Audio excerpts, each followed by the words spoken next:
सीधे होकर बैठे, कमर, पीठ और गर्दन को सीधा करके सहज होकर नेत्रों को कोमलता से बंद करके स्वयं को, स्वयं के शरीर को अनुभव करें।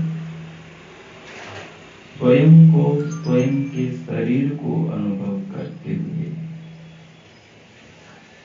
इस शरीर के निर्माता, जीवन के दाता, विश्व के विधाता, हम सब के दृष्टा, हम सब के भीतर और बाहर से हम सबको जानने वाले ज्ञाता, विधाता परमात्मा के प्रति अपने हृदय में भावना, श्रद्धा, कृतज्ञता लाएंगे। इस जीवन के प्रति, इस जीवन में जो भी भगवान से हमें मिला है, मिल रहा है, आगे मिलेगा, उन सब के प्रति, प्रभु के प्रति श्रद्धा और आस्था के भाव जगाए। इन भावों को उनके निज नाम ओम का स्मरण करते हुए भगवान को अर्पण करेंगे।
पावन भाव को हृदय में रखते हुए दोनों हथेलियों का परस्पर घर्षण करें, मुखमंडल का स्पर्श करें, उंगलियों के मध्य से भीतर से पलकें खोलते हुए बाहर देखें।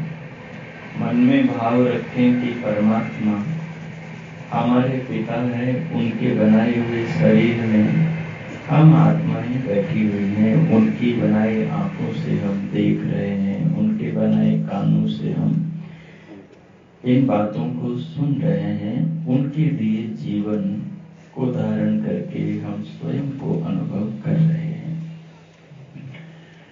बहुत ही सुंदर मेरे से पूर्व चर्चा सुन रहे थे, बहुत ही उच्च कोटि के आर्य जगत के विद्वान, उत्तम चिंतक, मनीषी, आदरणीय मुनि जी। आर्य जगत की बहुत ऊंची विभूति, बहुत ही सम्माननीय पूज्य डॉक्टर कृष्णपाल जी, इस कार्यक्रम के संवाहक, इस कार्यक्रम के आयोजक आदरणीय मुनि जी, वेद वाटिका के सभी पदाधिकारी, महानुभावों, आगंतुक उपस्थित वंदनीय मातृशक्ति, धर्माभिलाषी आर्यभद्र पुरुषों। विगत दिवस हम चर्चा कर रहे थे कि हम अपनी आत्मा को कैसे जानें। आत्मा को जानने के जो साधन हैं, आत्मा को जानने के जो लिंग हैं, आत्मा को जानने के जो लक्षण हैं, उन लक्षणों पर हम विगत दिवस विचार कर रहे थे। यदि हम आत्मा को जानने के उन लक्षणों को ठीक से समझ लेते हैं और उन लक्षणों पर हम काम करना शुरू कर देते हैं, तो जैसा कि संस्कारों के बारे में मैं अभी कुछ समय पहले आपसे अनुरोध कर रहा था, तो आत्मा को जानने के जो लक्षण हैं, इन लक्षणों पर काम करने से भी आपके भीतर संस्कार बनेंगे। संस्कार बनेंगे। कुछ समय आपको मेहनत विशेष रूप से करनी पड़ेगी, उसके बाद में जो बने हुए संस्कार हैं वो आपकी भरपूर मदद करेंगे, भरपूर हेल्प करेंगे। उसके बाद में आप यदि निरंतर अभ्यास उन संस्कारों पर करते रहेंगे तो वो संस्कार दिनों दिन जितना अभ्यास करेंगे उतने मजबूत होते चले जाएंगे। अपने अपने फोन साइलेंट मोड पर कर लें, साइलेंट मोड पर कर लें, तो दिनों दिन वो संस्कार आपकी शक्ति, आपका बल, आपकी आध्यात्मिक उड़ान में सहयोग निरंतर करते चले जाएंगे। साधना के मार्ग को कैसे सरल बनाएं, साधना के मार्ग को कैसे सुगम बनाएं, साधना के मार्ग की जटिलता को कैसे खत्म करें, अगर हमें ये विधि आ जाएगी तो हम बहुत ही सहजता के साथ में नित्य प्रति 2 से 3 घंटे निकाल कर भी साधना के द्वार में आसानी से प्रवेश कर सकेंगे। सोपानों पर चढ़ते हुए गहरी अनुभूतियों को प्राप्त करके इस जीवन के अंदर ही दिव्य जीवन का अनुभव प्राप्त कर सकेंगे। करना क्या होगा, जैसा कि कल हम विचार कर रहे थे, कल जहां तक हमारी बात हो गई थी उससे आगे की बात आज मैं करूँ। थोड़ी सी पुनरावृत्ति, मनीष जी कह रहे हैं थोड़ी सी पुनरावृत्ति करो। चलिए मैं संक्षिप्त में पुनरावृत्ति कर देता हूँ। हमने एक महर्षि कपिल मुनि के सूत्र को लिया था, अस्ति आत्मा नास्ति तत्व साधन अभावात्। अस्ति आत्मा नास्ति तत्व साधन अभावात्। आत्मा है, आत्मा है पूर्ण ज्ञान, नहीं है ऐसा सिद्ध करने वाले साधनों का, मतलब विचारों का, मतलब तर्कों का, प्रमाणों का, युक्तियों का अभाव होने से ये सिद्ध होता है कि आत्मा है। ऐसा दुनिया में कोई व्यक्ति नहीं है जो ये कह दे कि मैं नहीं हूं। ऐसा दुनिया में कोई व्यक्ति नहीं है जो चल रहा हो, फिर रहा हो, उठ रहा हो, बैठ रहा हो, खा रहा हो, बोल रहा हो, वो ये कह दे कि मैं नहीं हूं। ऐसा है क्या? आप जो अगर कोई चालाकी भी करेगा, चतुरता भी करेगा, वो कहेगा मैं नहीं हूं, तब भी तो सिद्ध हो गया कि वो है, तब भी वो सिद्ध हो गया कि वो है। तो करें अस्ति आत्मा, आत्मा है। इस आत्मा की सत्ता को, इस आत्मा के होने को दुनिया के अंदर कोई नकार नहीं सकता, इसलिए आत्मा की सिद्धि होती है। पहली बात ये। फिर वो कहते हैं कि ये जो आत्मा है, ये आत्मा जिस शरीर में रहती है, इस शरीर से पूर्ण रूप से अलग है। इस शरीर से ये आत्मा पूर्ण रूप से अलग है।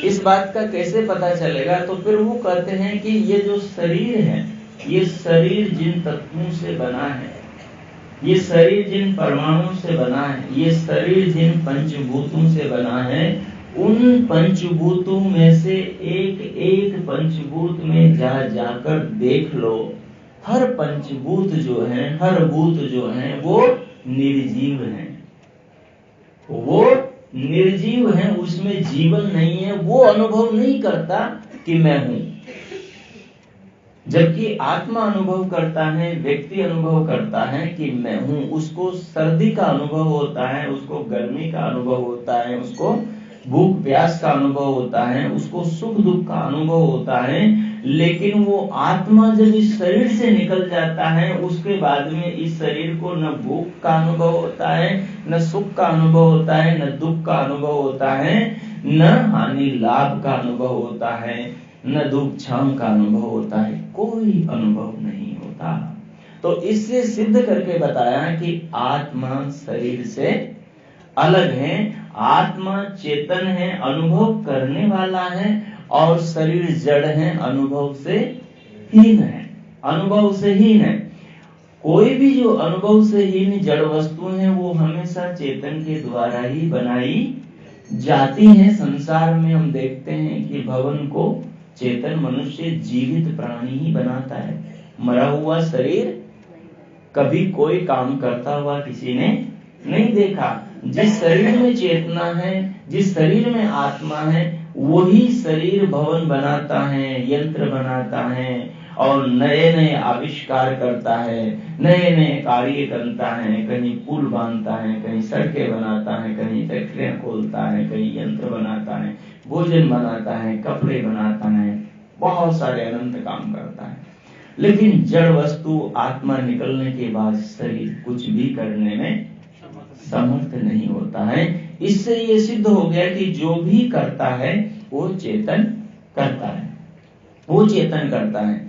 संसार में जो मनुष्य के किए हुए कार्य हैं वो मनुष्य के समझ में आते हैं कि ये कार्य मनुष्य का किया हुआ है। अच्छा, जो करता है उसे याद रहता है कि मैंने इस काम को किया है, लेकिन जो नहीं करता उसको इस बात का भी पता रहता है कि मैंने इस काम को नहीं किया। अब माँ बाप ने बच्चे को नहीं बनाया, पैदा तो किया है। जो एक परंपरा, एक व्यवस्था जीवन से, सृष्टि से और अनादि आदि पीछे से चली आ रही है, उसका अनुसरण तो माँ बाप ने किया है, लेकिन बच्चे को बनाया नहीं है। बच्चे का जो भोजन है, जो दूध है, उसको बनाया माँ ने नहीं है। तो जो हमने नहीं बनाया, नहीं किया, उसका हमें क्या पता है कि हमने ये नहीं किया। और जो हमने किया, कपड़ा बुना, घर बनाया, रोटी बनाई, भोजन बनाया, ये सब हमने किए, तो हमें क्या पता है ये हमने किए। ठीक है, तो जो हमने नहीं किया, जो हमने नहीं किया, हमने नहीं बनाया, वो किसी और ने बनाया। ये मकान इन्होंने बनाया लिया है, इसका मतलब है इन्होंने तो नहीं बनाया, लेकिन किसी और ने बनाया। ठीक है, हाँ। तो ये जो जगत है, पूरा विश्व है, हम सबके शरीर हैं, इन सबको हमने नहीं बनाया। न सूरज को बनाया, न चंद्र को बनाया, न मंगल बुध बृहस्पति पृथ्वी को बनाया, न इन शरीरों को बनाया। तो इन सबको बनाने वाला जो है, उस विश्व चेतना का नाम क्या है? परमात्मा है, ईश्वर है। ठीक है, वो विश्व चेतना सब कुछ को बनाती है, और उसके बनाए हुए से, उसके बनाए हुए शरीर से, उसके बनाए हुए मिट्टी से, पानी से, अग्नि वायु से, उसके बनाए हुए पेड़ पौधों से, औषधियों से, वनस्पतियों से, गन्ने से, आम से, इमली से, खरबूजे से, तरबूज से, सब्जियों से, अन्नों से हम नाना प्रकार के पकवान और नाना प्रकार की वस्तुएं बनाते हैं। बहुत स्पष्ट है, सीधा है। ठीक है, तो कुछ हम बनाते हैं, बहुत कुछ वो बनाता है, वो बनाता है, ये साफ है। तो संसार में चेतन सत्ताएं दो हो गई, एक संख्या में अनंत है, दूसरी संख्या में एक है। ठीक है, अच्छा, वो जो चेतन सत्ता है, जो एक है, जो अनेक के लिए संसार को, शरीरों को बनाती है, वो चेतन सत्ता इस चेतन सत्ता से अलग है। वो खुद को पूर्ण रूप से जानती है, वो खुद को पूर्ण रूप से जानती है, जिसको बनाती है उसको भी जानती है। आपने कोई यंत्र बनाया, घर बनाया, तो आप जानते हैं ना उस घर में आपने कौन कौन सा मटेरियल यूज किया है, आपने उस यंत्र के अंदर क्या क्या जोड़ा, क्या क्या रखा है, आपको पता है ना। ठीक है, लेकिन उस यंत्र को खरीद करके आप लेकर आए हैं, आपने वो यंत्र नहीं बनाया है, तो आपको पता नहीं होगा इसमें क्या क्या है। मैं मोबाइल खरीदा हूं, मुझे तो पता नहीं है इस मोबाइल में क्या क्या है, लेकिन जिसने बनाया है उसको तो पता है इसमें क्या क्या है। ठीक है, अब इसके बारे में मैं जानना चाह रहा हूं, तो कौन बताएगा मुझे कि इसमें क्या क्या है? जिसने इसको बनाया है। तो दुनिया को, शरीर को बनाने वाला जो विधाता ईश्वर परमात्मा है, उस परमात्मा ने ही इस शरीर के बारे में मनुष्य को अग्रजात सृष्टि के आरंभ में उत्पन्न हुए ऋषियों को बताया है। और किसमें बताया है? वेदों में बताया है। और उन वेदों का चिंतन मनन करके श्रुति परंपरा से ऋषियों ने आगे उसको बढ़ा करके फिर उन ऋषियों ने उन वेदों के अनुसार निरंतर साधना, स्वाध्याय, ध्यान, समाधि के द्वारा उन तत्वों का साक्षात्कार किया। साक्षात्कार करके उन तत्वों को जैसा जाना वैसा का वैसा ही उन्होंने फिर अन्य शास्त्रों के अंदर अलग अलग वर्गीकरण करके लिख दिया। वही लिखे हुए जो शास्त्र हैं वो हमें प्राप्त हैं। उन्हीं शास्त्रों के सूत्रों से हम इस विषय को समझते विगत दिवस से चले आ रहे हैं। ठीक है। अब क्योंकि हमने शरीर बनाया नहीं, आत्मा के गुणों को भी हम नहीं जानते। अगर हम जानते आत्मा के गुणों को तो हमें जानने की जरूरत नहीं पड़ती, नहीं जानते। परमात्मा आत्मा के गुणों को जानता था तो आत्मा के गुणों को, उसके सामर्थ्य को, उसके स्वभाव को जान करके उस स्वभाव के अनुसार उसने ये शरीर, अंतकरण, सूक्ष्मकरण बना दिए। ठीक है। अब परमात्मा ने जैसा बनाया है वैसा हम अपने पूर्वज ऋषियों ने जानकर जो हमें बताया है उसके हिसाब से हम जान सकते हैं और जान करके उसकी पड़ताल कर सकते हैं कि जो उन्होंने बताया वो सही है कि नहीं है। कल मैंने एक बात बताई थी आपको, कि महर्षि व्यास ने योग दर्शन के अंदर योग दर्शन की बातों को और योग दर्शन के लिखने वाले आचार्य वेद व्यास को अपने बारे में उन्होंने खुद कहा, अपने बारे में और सूत्रों के निर्माता पतंजलि के बारे में कहा कि जो पतंजलि ने लिखा और जो मैंने लिखा है वो सही है या गलत है, उसको आप प्रयोग करके जान लेना, ताकि जानने से इस शास्त्र पर आपकी श्रद्धा, आपका भरोसा हो जाए और इन सूत्रों के बनाने वाले आचार्य में भी आपकी निष्ठा हो जाए। ठीक है। अब हम उसी राह पर चल रहे हैं। कल हमने एक सूत्र लिया वैशेषिक दर्शन का, एक सूत्र लिया हमने न्याय दर्शन का। और सूत्र क्या था? प्राण अपान निमेष उन्मेष, प्राण अपान निमेष उन्मेष, जीवन मनोगति इंद्रियांतर विकारा, इच्छा द्वेष प्रयत्न सुख दुख ज्ञान। ठीक है। ये सारे क्या हैं? आत्मा को जानने के लक्षण हैं। ये सारे क्या हैं? आत्मा के होने को जनाने वाले संकेत हैं। ये आत्मा के लिंग है। इनके द्वारा आत्मा को जाना जाता है कि आत्मा कहाँ है कि नहीं। जहां ये लक्षण घटेंगे वहां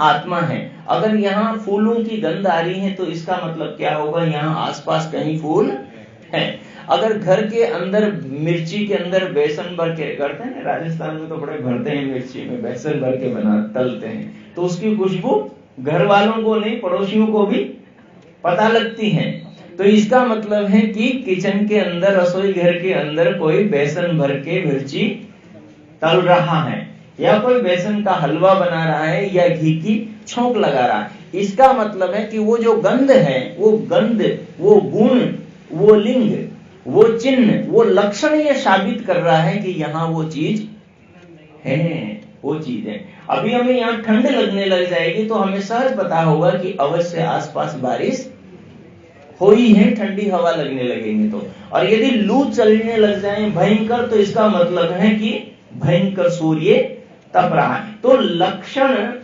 लक्षण जिस चीज का है वो उस चीज को बता देता है। तो आत्मा का लक्षण क्या है? प्राण अपान। प्राण अपान, जहां जिस शरीर के अंदर प्राण लिया जा रहा है, निकाला जा रहा है, उसमें आत्मा है। जिस शरीर के अंदर आंखों के अंदर निमेष उन्मेष हो रहा है, पलकें खुल रही हैं और बिछ रही हैं, उस शरीर में आत्मा है। और उसके बाद में प्राण अपान निमेष उन्मेष, और उसके बाद में जीवन गति। जीवन, जिस शरीर में जीवन है, यानी जीवन चल रहा है, अभी हम बैठे हैं तो हम जीवित हैं, तो इस जीवित रहने को ही जीवन कहते हैं। ठीक है, तो जिस शरीर में जीवन है उसमें आत्मा है। ठीक है, जिस शरीर में गति है, क्रियाएं हो रही है, उस शरीर में आत्मा है। और मनो यानी जिस शरीर में विचार चल रहे हैं उस शरीर में आत्मा है। हम सब में विचार चल रहे हैं, मैं सोच विचार के बोल रहा हूं, आप भी सुन रहे हैं और विचार कर रहे हैं और समझ रहे हैं चीजों को, हमारे अंदर भी आत्मा है। और फिर कहा इंद्रियांतर विकारा, जिस शरीर में इंद्रियांतर विकार हो रहे हैं उसमें भी आत्मा है। मैं आपसे कहूं माता जी पीछे देखो, मैं आपसे कहूं माता जी पीछे देखो, तो आप पीछे देखेंगे ना, आप पीछे देखेंगे। इसका मतलब क्या होगा कि मैंने वाणी से बोला और आपने कान से सुना, आपने कान से सुना और कान से सुनने के बाद में दिमाग से निर्णय किया कि मुझे पीछे देखने के लिए बोल रहे हैं तो मुझे पीछे देखना है, गर्दन आपने घुमाई। कान से सुना, सुनने का काम कान से किया, लेकिन निर्णय करने का काम मन से किया, और फिर उसके बाद में गर्दन को आपने घुमाया, और देखने का काम आंख से किया। तो एक नाक से आपने सूंघा और आपने बता दिया अंधेरे के अंदर कि ये तो गुलकंद है, ठीक है, ये तो खरबूजा है। ठीक है, कई बार चीजें होती हैं, जैसे मान लो नमक भी रखा हुआ है और शक्कर का बूरा भी रखा हुआ है, ठीक है, और वहीं पर एक सोडा आता है तो वो भी रखा हुआ है। अब तीनों सफेद चीजें कैसे परख करें कि कौन सी क्या है? तो क्या करेंगे, वहां पर जीभ से चखेंगे, चखते ही जिसके अंदर नमकीन स्वाद है हम कहेंगे ये तो नमक है, और जिसको चखते ही इसमें मीठा है तो ये कहेंगे ये मीठा है। ठीक है, चखा तो हमने जीभ से, रसना से चखा, रसना एक इंद्रिय है, लेकिन उत्तर किससे दे रहे हैं? वाणी से दे रहे हैं। ठीक, तो ये इंद्रियांतर विकार है। तो ये इंद्रियांतर विकार जिस शरीर में गढ़ रहा है उसके अंदर आत्मा है, उसमें आत्मा है। फिर इसके आगे कहा जिस शरीर में इच्छा है उस शरीर में आत्मा है। किसकी इच्छा है? भगवान के भजन की इच्छा है, किसी को सुनने की इच्छा है, किसी को बोलने की इच्छा है, किसी में गाली निकालने की इच्छा है, किसी को ताड़ने की इच्छा है, और किसी का धन्यवाद करने की इच्छा है। तो इच्छा अपने हो रही है, किसी की प्रशंसा स्तुति करने की इच्छा है। तो इच्छा जिसमें अच्छी है या बुरी है, जिसमें इच्छा है उसमें आत्मा है। और फिर बाद में क्या था? द्वेष, जिसके अंदर बुराई से या दुख से दूर होने की इच्छा है उसको द्वेष बोलते हैं। जो बुराई से या अच्छाई से भी व्यक्ति द्वेष करता है, जैसा कि कल मैं आपसे बात कर रहा था कि हमें जब ईर्ष्या होती है ना, ईर्ष्या होती तो वो अच्छाई से ईर्ष्या होती है, अच्छाई से ईर्ष्या होती है, तो वो भी एक प्रकार का द्वेष है। तो ये द्वेष भी किसमें होगा? जिस शरीर में आत्मा है। और फिर आगे क्या कहा? इच्छा, द्वेष, प्रयत्न। प्रयत्न का मतलब है क्रिया, प्रयत्न का मतलब है क्रिया। मैंने गर्दन घुमाया, ये प्रयत्न किया, मैंने हाथ ऊंचा किया, ये प्रयत्न किया, मैंने नीचा किया, उत्क्षेपण, अवक्षेपण, आकुंजन, प्रसारण, ये जो क्रियाएं हैं, ठीक है, ये सब जो कर्म है ये प्रयत्न से पैदा होते हैं। तो प्रयत्न उसी शरीर में होगा जिस शरीर में आत्मा है, जिस शरीर में आत्मा है। और फिर उसके आगे बढ़कर उन्होंने क्या कहा?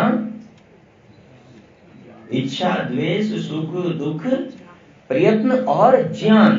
कहा जिस शरीर के अंदर इन सारी चीजों को जानने वाला है, जो जान रहा है, वो कौन है? वो आत्मा है। वो जानने वाला इस शरीर के अंदर आत्मा है। अब ये जो शरीर के अंदर जानने वाला आत्मा है, इस आत्मा को इतनी सारी जो चीजें, इतनी सारे जो लक्षण है आत्मा के, इन लक्षणों के द्वारा हम जान सकते हैं, हम खुद को जान सकते हैं। और जान ही रहे हैं। अहमिति हम कह रहे हैं ना, मैं हूं। तो ये मैं हूं, जो मैं जो है ना, ये आत्मा का लिंग है, ये आत्मा का चिन्ह है। जो व्यक्ति ये अनुभव कर रहा है मैं हूं, इसका मतलब है वो ये अनुभव कर रहा है अपनी सत्ता को, चेतना की सत्ता को, कि वो है। अब ये तो हमने ज्ञान के माध्यम से, शब्दों के माध्यम से आत्मा को जाना। किसके माध्यम से जाना? शब्दों के माध्यम से। जो योग दर्शन के अंदर जो संप्रज्ञात समाधि है उसके 4 विभाग हैं। कौन कौन से हैं? समाधि, साधन, विभूति। ना। संप्रज्ञात समाधि के 4 सोपान हैं। हाँ, आगे बोलो। वितर्क, विचार, आनंद और अस्मिता। वितर्क, विचार, आनंद और अस्मिता। जो वितर्क नाम की समाधि है उसके अंदर तर्क होता है, उसके अंदर चिंतन किया जाता है, उसके अंदर सृष्टि के स्थूल पदार्थों का चिंतन करके उनको जाना जाता है। और इस विषय को समझने के लिए महर्षि कणाद मुनि के वैशेषिक दर्शन को पढ़ने की जरूरत है, क्योंकि उन्होंने 9 द्रव्यों के अंदर पूरे ब्रह्मांड को समेट लिया। पूरे ब्रह्मांड को समेट लिया 9 द्रव्यों के अंदर। 5 भूत आ गए, आत्मा आ गया, उसी में परमात्मा आ गया, मन आ गया, दिशा आ गई, काल आ गई और दिशा आ गई, काल आ गई, 9 द्रव्य आए। 9 द्रव्यों में पूरे ब्रह्मांड को समेट लिया। ठीक है। उसके बाद में ये जो 9 द्रव्य हैं, इनके जो गुण हैं, लक्षण हैं, जिनके द्वारा इन द्रव्यों को जाना जाता है। आत्मा को जो जानने के जो गुण, लक्षण, लिंग हैं, जिनसे अभी हम जान रहे हैं, वैसे ही मन को जानने के भी लक्षण हैं, वैसे ही भूतों को जानने के भी लक्षण हैं। तो उनके लक्षणों, उन गुणों के द्वारा हम गुणी को जान सकते हैं, गुणी को जान सकते हैं। और ये जो 9 द्रव्य हैं, इन 9 द्रव्यों में जो क्रियाएं, कर्म होती हैं, वो सारे कर्म मिलाकर टोटली 5 प्रकार के होते हैं। उत्क्षेपण, अवक्षेपण, प्रसारण और संकुचन, और एक है गति, जिसके अंदर आड़ी, टेढ़ी, मेढ़ी सभी प्रकार की क्रियाएं आ जाती हैं। हमारे पूर्वजों ने कितना काम किया है, यदि आप उस पर विचार करेंगे तो आपको आश्चर्य होगा कि हमारे पूर्वज ऋषि मुनियों ने हमें अपार ज्ञान की संपदा दी है। यदि हम उसे पढ़ें, चिंतन करें, तो हम गहरी गहराइयों में उतर सकते हैं। अब इसके बाद में आता है कि हम आत्मा शरीर से अलग है, फिर भी हम अपने आप को स्त्री मानते हैं, हम अपने आप को पुरुष मानते हैं, हम अपने आप को बच्चा, जवान, बूढ़ा मानते हैं, सुंदर, कुरूप मानते हैं। ठीक है। ये क्यों मानते हैं? ठीक है। कल इस पर हमने दूसरी प्रकार से विश्लेषण किया था, आज हम इस पर दूसरी प्रकार से करेंगे। हम ऐसा क्यों मानते हैं? स्त्री क्यों मानते हैं, पुरुष क्यों मानते हैं, सुंदर, कुरूप क्यों मानते हैं, क्यों मानते हैं ऐसा? हम इसलिए मानते हैं क्योंकि हमारे पास में ऐसे ही संस्कार अपने चित्त में पड़े हुए हैं, ऐसी ही मान्यता हमारे दिमाग में अपने बारे में पड़ी हुई है। ये मान्यता आई कहां से है? ये मान्यता आई कहां से है? माता पिता से आई है, परिवेश, वातावरण से आई है। जहां हम पैदा हुए हैं वहां हमारा नाम रखा गया है और हमें कहा गया है तुम ये हो। अगर स्त्री का शरीर मिला है तो उसे बार बार बताया गया है कि तुम स्त्री हो। पुरुष का शरीर मिला है तो बार बार बताया गया है कि तुम पुरुष हो। अगर वो हिंदू परिवार में जन्मा है तो उसे बार बार बताया गया है कि तुम हिंदू हो। और मुस्लिम परिवार में जन्मा है तो बार बार बताया गया तुम मुसलमान हो। और यदि वो बच्चा आर्य समाजी परिवार में जन्मा है तो उसको बार बार बताया जाता है कि तुम आर्य हो। तो वो जैसे ही वो बोलने लगता है, जैसे ही वो समझने लगता है, जैसे ही वो घर से बाहर निकलने लगता है, जैसे ही वो बातचीत करने लगता है, संवाद करने लगता है, तो फिर वो वही बताता है जो उसको सिखाया गया, जो उसके अंदर लिखा गया, जो उसको बताया, जो उसकी पहचान कराई उसको, वो उसी पहचान का परिचय देता है और वो वैसा ही अपने आप को मानता है। इस बात को, इस मनोविज्ञान को महर्षि पतंजलि ने अपने योग दर्शन के 3रे सूत्र में ही बताया, 4थे सूत्र में बताया, वृत्ति सारूप्यम इतरत्र। बोले जैसे वृत्ति, जैसा विचार व्यक्ति के अंदर होता है, जैसे उसने माना है, जाना है, जहां से पढ़कर झूठा, गलत, सही, जैसा भी माना है वो वैसा ही मानता है। इसलिए प्रत्येक जो भी टोपी वाला भाई है वो कहता है मैं मुसलमान हूं, जबकि वो मुसलमान नहीं है शास्त्र के हिसाब से। तो ठीक है, जो भी चोटी जनेऊ वाला है वो कहता है मैं हिंदू हूं, तो इसका मतलब है कि शास्त्र के हिसाब से तो वो हिंदू नहीं है। अच्छा, ऐसे ही जिसके गले में क्रॉस पड़ा हुआ है वो कहता है मैं तो ईसाई हूं, या जिसके पास पंचमकार है वो कहता है मैं तो सिख हूं, लेकिन वास्तव में वो नहीं है। ये तो सारे के सारे चीजें बाहर से उसको बताई गई है, तू ये है वो मान रहा है। अगर कोई साक्षात वास्तविक तत्व दृष्टा है, वास्तविक जिन्होंने दुनिया को और शरीर को बनाया है, उसके ज्ञान को जिसने जानकर उस बच्चे को बताया हो कि न तो शरीर है, न तो शरीर है, न तो स्त्री है, न तो पुरुष है, न तो बालक है, न तो बूढ़ा है, न तो सुंदर है, न तो कुरूप है, ये सारे लक्षण, ये सारे धर्म तो शरीर के हैं, आत्मा के नहीं है। तू तो इन परिवर्तनशील शरीरों से भिन्न चेतन आत्मा है। जैसा माता मदालसा ने अपने बच्चे को गर्भ में ही ये ज्ञान दिया। अगर ऐसा ज्ञान हमें कोई बचपन से ऐसी माँ और ऐसा पिता मिल जाए तो बचपन से हम जाने ही नहीं जानेंगे। बचपन से हम समझ जाएंगे कि मैं हिंदू नहीं, मैं मुस्लिम नहीं, मैं सिख नहीं, मैं ईसाई नहीं, और वस्तुतः ये शरीर में नहीं हूं, इस नाते न मैं स्त्री हूं, न मैं पुरुष हूं, न मैं बूढ़ा हूं, न मैं जवान हूं, न मैं मरता हूं, न मैं जन्मता हूं। ये मरना और जन्म तो शरीर का होता है। तो बहुत सारी समस्याओं का समाधान यहाँ इस सत्य शिक्षा से हो जाएगा। अब हमें बचपन से झूठी शिक्षा मिली, ये झूठी है ना, हम शरीर नहीं है, स्त्री नहीं है, फिर भी हम वही मानकर चले आ रहे हैं। ठीक है, देखिए लोक व्यवहार है, लोक व्यवहार ज्ञानी भी वैसा ही करता है जैसा अज्ञानी करता है, लेकिन अंतर ये रहता है ज्ञानी और अज्ञानी में कि ज्ञानी जब लोक व्यवहार करता है तो उसके अंदर ये ज्ञान होता है कि वो व्यवहार के नाते अपने आप को शरीर के नाम से संबोधित कर रहा है, अपना परिचय दे रहा है, लेकिन वस्तुतः वो परिचय देते होते हुए भी अपने आप को उस परिचय से अलग चेतन रूप में, शाश्वत रूप में, यथार्थ स्वरूप में जानता है। ये अंतर वो साथ साथ लेकर चलता है। जब उससे कोई पूछेगा तुम्हारी आयु क्या है, तो वो अपने अंदर भी झांकेगा, तो वो परिचय देगा, पर शरीर की आयु तो 60-70 साल जो भी है वो है, लेकिन मैं तो आत्मा हूं। मेरे अनुभव में तो ये है कि मेरी कोई आयु नहीं है। जैसे आज हमने ध्यान में प्रयोग चिमटी वाला किया था, ऐसे ही आप धीरे धीरे जो अभी बातें कर रहे हैं, ये जो लिंगों के द्वारा, लक्षणों के द्वारा आत्म तत्व का चिंतन है, जब आप करते जाएंगे और इसको आप यदि नियमित रूप से यदि आप इसको 3 महीने तक चला लेते हैं, इतनी क्लियरिटी, इतनी स्पष्टता आएगी दिमाग के अंदर, ऐसे संस्कार बन जाएंगे कि आपको एक नए दिव्य जीवन का अनुभव होगा। घर पे रहते हुए भी, बच्चों के साथ, पति के साथ में, सारे कर्म करते हुए भी जो जिम्मेदारियां हैं, यदि आपका दाम्पत्य जीवन है, आपको संतान उत्पन्न करनी है, वो सब करते हुए भी, क्या महर्षि वेदव्यास, ये महर्षि वशिष्ठ मुनि विवाहित नहीं थे? जिनकी पत्नी माता अरुंधति थी, वो विवाहित नहीं थे? श्री कृष्ण विवाहित नहीं थे? रामचंद्र जी विवाहित नहीं थे? ये लोग विवाहित नहीं थे?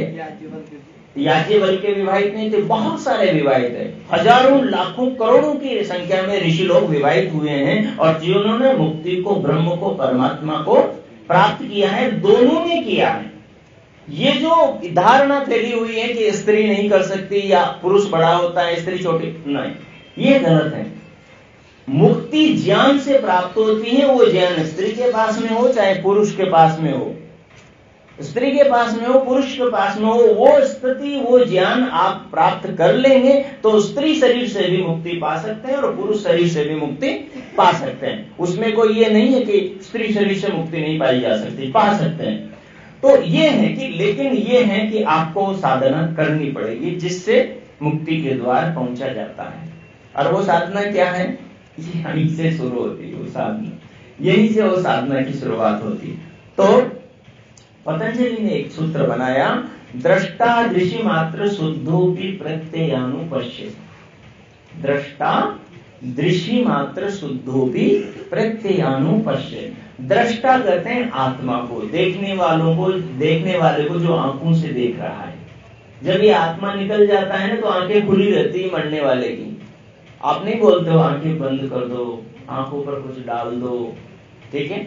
और हमें लगता है देखने वाले को कि वो झांक रहा है, लेकिन वो झांकता हुआ भी नहीं झांक रहा है, झांकने वाला है ही नहीं। आंखों से बाहर झांकने वाला है ही नहीं शरीर के अंदर, ठीक है। लेकिन आंखें तो खुली हैं, अभी आंखें मेरी खुली हैं, लेकिन मैं देख रहा हूं ना आपको, ठीक है। मैं बता सकता हूं कितने लोग बैठे हैं गिनके, लेकिन वो जिसमें से आत्मा निकल गई है वो आंखें खुली होती हुई देखती हुई भी नहीं बता सकती कि कितने आदमी हैं, क्योंकि उनमें चेतना नहीं है। इसलिए क्या कहा, दृष्टा जो देखने वाला है वो आत्मा दृश्य मात्र देखने वाला है। यहां देखने का अर्थ केवल देखना नहीं है। जैसे आंखों से रूप को देखना है, वैसे कान से शब्दों को देखना है। सुनने का मतलब भी देखना, क्योंकि देखने में भी ज्ञानी होता है और सुनने में भी ज्ञानी होता है। नाक से सूंघने में भी ज्ञानी होता है, जीभ से चखने में भी ज्ञानी होता है, चमड़ी से छूकर स्पर्श करने में भी ज्ञानी होता है। तो इस ज्ञान को ही दृष्टा कहते हैं। जो दृष्टा को जो ज्ञान हो रहा है, ठीक है, वो दृष्टा दृश्य मात्र चेतन मात्र है। और इस बात को पहले ही वेदव्यास जी ने क्लियर कर दिया समाधि पाठ के अंदर कि आत्मा अप्रतिसंक्रमा, आत्मा अपरिणामी अप्रतिसंक्रमा। पहली बात, वो अपरिणामी है, परिवर्तनशील नहीं है, ठीक है। और श्री कृष्ण ने युद्ध के मैदान में खड़ा होकर अर्जुन को ये बात बताई कि आत्मा भाई अपरिवर्तनशील है, उसको मारा नहीं जा सकता, काटा नहीं जा सकता, छेदा भेदा गलाया और सुखाया नहीं जा सकता है। नैनम छिन्दन्ति शस्त्राणि नैनम दहति पावक न क्लेदयन्ति आपो न शोषयति मारुत, ठीक है। हाँ, तो पतंजलि कहते हैं कि दृष्टा दृश्य मात्र शुद्धोपि प्रत्ययानुपश्य। प्रत्यय कहते हैं ज्ञान को, योग दर्शन में प्रत्यय कहते हैं ज्ञान को, प्रत्यय कहते हैं विचार को, प्रत्यय कहते हैं चित्त में चल रही वृत्ति को, ठीक है। तो क्या करे, प्रत्ययानुपश्य, उस प्रत्यय के अनुसार ही देखता है यानी जानता है। अब वो प्रत्यय यानी चित्त में पड़ी जानकारी। अब बच्चे को यदि बचपन में ये बताया कि तू हिंदू है, तो कौन सी जानकारी पड़ी चित्त में, हिंदू होने की। और वो बच्चा जब वो प्रत्यय के अनुसार, उस ज्ञान के अनुसार अपने आप को देखेगा तो क्या कहेगा, मैं हिंदू हूं, ठीक है। किसी को बताया गया तो स्त्री है तो वो क्या बताएगी, मैं स्त्री हूं। बताया गया तो पुरुष है तो वो क्या बताएगा, मैं पुरुष हूं।